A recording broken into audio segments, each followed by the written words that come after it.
Assalamualaikum warahmatullahi wabarakatuh. Selamat pagi, salam sejahtera bagi kita sekalian.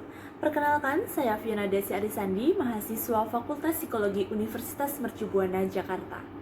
Pada kesempatan kali ini, saya akan menyampaikan mengenai fakir berbahasa Indonesia. Bahasa adalah alat yang digunakan untuk berkomunikasi dengan menggunakan kata atau gerak sehingga dapat dipahami.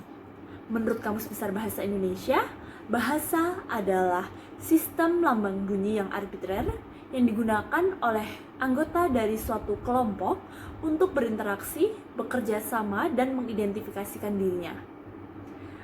Bahasa merupakan cerminan identitas diri. Pada tanggal 28 Oktober 1928, bangsa Indonesia telah mengikrarkan Sumpah Pemuda yang salah satu bunyinya adalah bahasa Indonesia merupakan bahasa persatuan. Hal ini yang menjadi dasar bahwa bahasa Indonesia merupakan penghubung antara beragam bahasa daerah yang dimiliki Indonesia. Perkembangan zaman adalah fenomena yang tidak bisa dihindari oleh setiap negara saat ini. Perkembangan zaman mendorong terjadinya perkembangan teknologi, komunikasi, hingga budaya. Semakin meningkatnya pengguna media sosial menjadikan media sosial sebagai sarana utama komunikasi publik saat ini. Derasnya arus globalisasi mendorong masuknya bahasa asing, terutama bahasa Inggris yang nampaknya menjadi dominasi pada penggunaan bahasa di ruang publik. Generasi muda yang menjadi populasi terbesar warganet sering terlihat lebih nyaman dan lebih menyukai bahasa asing, terutama bahasa Inggris, sebagai bahasa di ruang publik. Kehadiran bahasa asing tentunya memberikan dampak bagi kehidupan berbahasa di Indonesia. Kehadiran bahasa asing, terutama bahasa Inggris, dapat menambah kekayaan kosakata bahasa Indonesia dengan penggunaan bahasa atau kata serapan. Sebagai contoh, ahli seni atau seniman sekarang sering disebut artis, dan itu merupakan kata serapan dari bahasa Inggris artist. Selain itu, masuknya bahasa asing, terutama bahasa Inggris, membuat bangsa Indonesia dapat bersaing secara global karena bahasa Inggris merupakan bahasa internasional, sehingga mempermudah proses transfer ilmu pengetahuan dalam berbagai kegiatan internasional, mulai dari pergaulan, bisnis, hingga pendidikan. Selain membawa dampak positif, masuknya bahasa asing ke Indonesia, terutama bahasa Inggris, tentunya juga memberikan dampak negatif bagi kehidupan berbahasa Indonesia. Salah satu dampak negatif yang sangat dirasakan adalah kesulitan bagi masyarakat Indonesia untuk menemukan padanan kata yang sesuai dengan bahasa Inggris atau bahasa asing yang ingin mereka gunakan. Sehingga masyarakat Indonesia sering mencampur adukan antara bahasa Indonesia dengan bahasa asing dalam satu kalimat.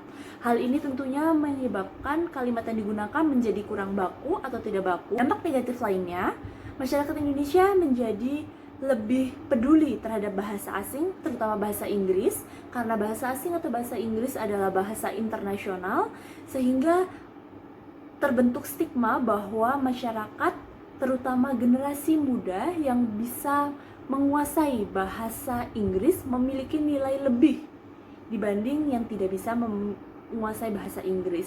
Hal ini dibuktikan dengan banyak perusahaan yang mencantumkan syarat bisa berbahasa asing, terutama bahasa Inggris, pada persyaratan rekrutmen, sehingga masyarakat Indonesia lebih berfokus untuk mempertajam dan meningkatkan kemampuannya di bahasa asing. Sayangnya hal ini mengantarkan generasi muda Indonesia menjadi kurang peduli terhadap bahasa Indonesia dan kurang mau untuk belajar, memahami, dan menguasai bahasa Indonesia.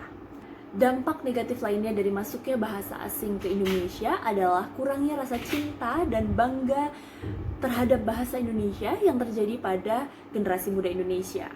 Hal ini sangat bisa kita rasakan ketika kita membuka sosial media, di mana generasi muda Indonesia adalah warganet terbesar pada sosial media, di mana mereka lebih bangga dan lebih suka untuk menunjukkan kemampuan dan kemahirannya dalam berbahasa asing, terutama bahasa Inggris, sehingga rata-rata pengguna sosial media yang berusia remaja hingga dewasa muda lebih sering menggunakan bahasa asing sebagai bahasa pergaulan di komunikasi publiknya.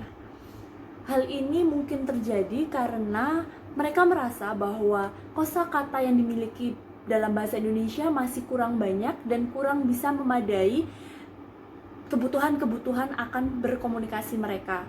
Namun yang perlu kita ketahui adalah sesungguhnya kosakata yang dimiliki bahasa Indonesia sudah cukup banyak, namun ada banyak kosakata yang masih belum dikenal oleh masyarakat Indonesia. Bukti bahwa masyarakat Indonesia kurang mengenal kosakata Indonesia adalah seringnya penggunaan kosakata bahasa asing dalam percakapan sehari-hari. Sebagai contoh, blender. Tentunya teman-teman sudah tahu blender adalah alat yang sering digunakan dalam memasak atau membuat jus, dan ternyata blender sudah memiliki padanan kata yang telah dimutakhirkan dalam KBBI, yaitu pelumat. Seafood, boga bahari. Catering, jasa boga. Drive-thru, layanan tanpa turun. Krimbat, langir krim. Yang sering kita gunakan sekarang di era teknologi adalah kata online dan offline. Ternyata kedua kata ini juga sudah memiliki padanan kata, yaitu daring atau dalam jaringan dan luring atau luar jaringan. Di masa PSBB ini, tentunya teman-teman sering mendengar kata DIY atau do it yourself.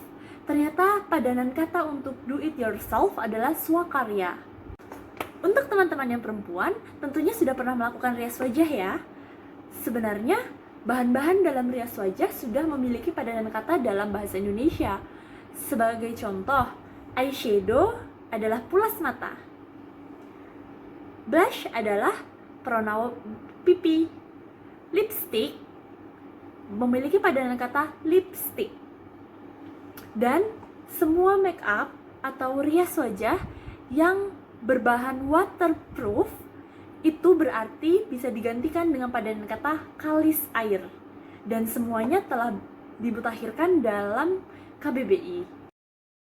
Setelah membahas tentang fenomena fakir berbahasa Indonesia, sebagai generasi muda saya merasa sangat sedih karena saya pun belum bisa mengimplementasikan penggunaan kosakata dan bahasa Indonesia yang baik dan benar. Untuk itu saya mengajak semua teman-teman generasi muda Indonesia untuk bersama-sama menggalakkan penggunaan kosakata bahasa Indonesia dan penggunaan tata bahasa Indonesia yang baik dan benar, sehingga dapat menanamkan rasa cinta dan bangga terhadap bahasa Indonesia. Sekian presentasi dari saya. Terima kasih atas perhatian yang telah diberikan. Assalamualaikum warahmatullahi wabarakatuh.